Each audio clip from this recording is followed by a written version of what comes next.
Hi ಸ್ನೇಹಿತರೆ, ಎಟೆ Kannada YouTube ಚಾನಲ್ಗೆ ಸ್ವಾಗತ. ನಾನು ನಿಮ್ಮ ಶರಣ್. ಇವತ್ತಿನ ವಿಡಿಯೋದಲ್ಲಿ ನಾನು ನಿಮಗೆ ನಿಮ್ಮ ಫೋನ್ನ ಫಂಟ್ ಅಥವಾ ನಿಮ್ಮ ಒಂದು ಏನು ಲೆಟರ್ಸ್ ರೈಟಿಂಗ್ ಇರುತ್ತೆ ಅದನ್ನು ಯಾವ ರೀತಿ ಚೇಂಜ್ ಮಾಡೋದು ಅಂತ ತಿಳಿಸ್ಕೊಡ್ತೀನಿ ಸ್ನೇಹಿತರೆ.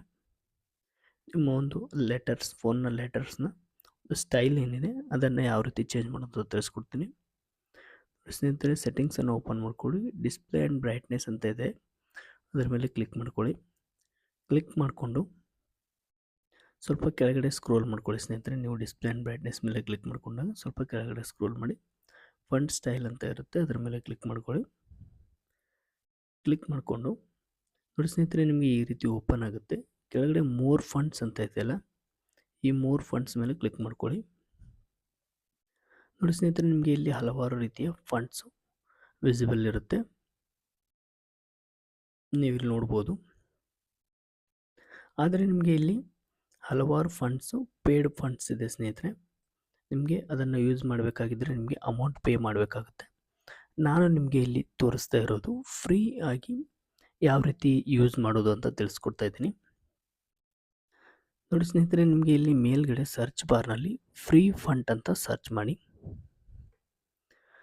ನೋಡಿ ಸ್ನೇಹಿತರೆ, ನೀವು ಫ್ರೀ ಫಂಟನ್ನು ಸರ್ಚ್ ಮಾಡಿದಾಗ ನಿಮಗೆ ಹಲವಾರು ರೀತಿಯ ಫಂಡ್ಸ್ ಓಪನ್ ಆಗುತ್ತೆ. ನಿಮಗೆ ಇಲ್ಲಿ ಯಾವ ಫಂಟ್ ಫ್ರೀ ಇರುತ್ತೋ ಆ ಫಂಟ್ ಕೆಳಗಡೆ ನಿಮಗೆ ಫ್ರೀ ಅಂತ ಬರೆದಿರುತ್ತೆ. ನೀವು ಅದರಲ್ಲಿ ಯಾವುದು ಬೇಕೋ ಅದನ್ನು ಒಂದು ಸೆಲೆಕ್ಟ್ ಮಾಡಿಕೊಂಡು ನೀವು ಅದನ್ನು ಅಪ್ಲೈ ಮಾಡ್ಕೊಳ್ಬೋದು ಸ್ನೇಹಿತರೆ. ನಾನು ನಿಮಗೆ ಇಲ್ಲಿ ಒಂದು ಫಂಟನ್ನು ಸೆಲೆಕ್ಟ್ ಮಾಡಿಬಿಟ್ಟು ಅದನ್ನು ಅಪ್ಲೈ ಮಾಡಿ ನಿಮಗೆ ತೋರಿಸ್ತೀನಿ. ನೋಡಿ ಸ್ನೇಹಿತರೆ, ನಾನಿಲ್ಲಿ ಒಂದನ್ನು ಸೆಲೆಕ್ಟ್ ಮಾಡ್ಕೊಂಡಿದ್ದೀನಿ. ಸೆಲೆಕ್ಟ್ ಮಾಡ್ಕೊಂಡ ನಂತರ ನಿಮಗೆ ಕೆಳಗಡೆ ನಿಮಗೆ ಒಂದು ಅಪ್ಲೈ ಆಪ್ಷನ್ ಕಾಣಿಸ್ತಾ ಇರ್ಬೋದು ಕೆಳಗಡೆ, ಅದನ್ನು ಅಪ್ಲೈ ಮಾಡಿ. ನೋಡಿ ಸ್ನೇಹಿತರೆ, ನಾನು ಅಪ್ಲೈ ಕೊಟ್ಟ ತಕ್ಷಣ ಯಾವ ರೀತಿ ನನ್ನ ಒಂದು ಫಂಟ್ ಚೇಂಜ್ ಆಯಿತು ಅಂತ ನೀವು ಇಲ್ಲಿ ನೋಡ್ಬೋದು. ನಮ್ಮ ಒಂದು ಟಾಸ್ಕ್ ಬಾರ್ ಏನಿದೆ ಅದು ಕೂಡ ಚೇಂಜ್ ಆಗಿದೆ. ನಾನು ನಿಮಗೆ ಇದನ್ನು ನಮ್ಮ ಫೋನ್ನ ಸೆಟ್ಟಿಂಗ್ನಲ್ಲಿ ಕೂಡ ನಿಮಗೆ ತೋರಿಸ್ತೀನಿ ಸ್ನೇಹಿತರೆ. ನೀವು ಇಲ್ಲಿ ನೋಡ್ಬೋದು ಸ್ನೇಹಿತರೆ, ನನ್ನ ಫೋನ್ನ ಒಂದು ಸೆಟ್ಟಿಂಗ್ಸ್ ಏನಿದೆ ಇದರಲ್ಲೂ ಕೂಡ ಇದು ಅಪ್ಡೇಟ್ ಆಗಿದೆ. ಓಕೆ ಸ್ನೇಹಿತರೆ, ಈ ವಿಡಿಯೋ ನಿಮಗೆ ಇಷ್ಟ ಆಗಿದ್ದರೆ ಲೈಕ್ ಮಾಡಿ, ಶೇರ್ ಮಾಡಿ, ಹಾಗೂ ತಪ್ಪದೇ ಸಬ್ಸ್ಕ್ರೈಬ್ ಮಾಡ್ಕೊಳ್ಳಿ ಸ್ನೇಹಿತರೆ. Thank you.